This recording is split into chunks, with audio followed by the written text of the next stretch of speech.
ক্বালা রাসূলুল্লাহি সাল্লাল্লাহু আলাইহি ওয়াসাল্লাম, আল্লাহ নবী বলেন, মারারতু লাইলাতান উসরিয়া বি আলা কওমিন, মেরাজের রাতে আমি যখন উপরে যাইতেছিলাম এমন একদল মানুষের পাশ দিয়ে রওনা করলাম।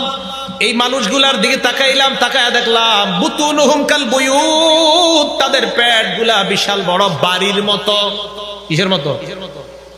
নবী বলেন, আহারে তাকায়া দেখলাম ফিহা আল হাইয়াত তুরা মিন খারিজি বুতুনিহিম, আমি দেখলাম পেটের বাহির থেকে তাদের পেটের ভিতরে দেখা যায় বিশাল বড় বড় সাপ দৌড়ায়। আমি প্রশ্ন করলাম, মান হাউলা ইয়া জিবরিল, জিব্রাইল আরা কারা? জিবরিল আমিন জবাব দেয়, হাউলা ইয়া কালাতুর রিবা ইয়া রাসূলুল্লাহ, এরা হলো সুদখোরের দল। চিল্লায় বলেন নাউযুবিল্লাহ। আরে মুসলমান, আপনি সুদ খায় আপনার পেটটার মধ্যে সাপ ঢুকাইলেন।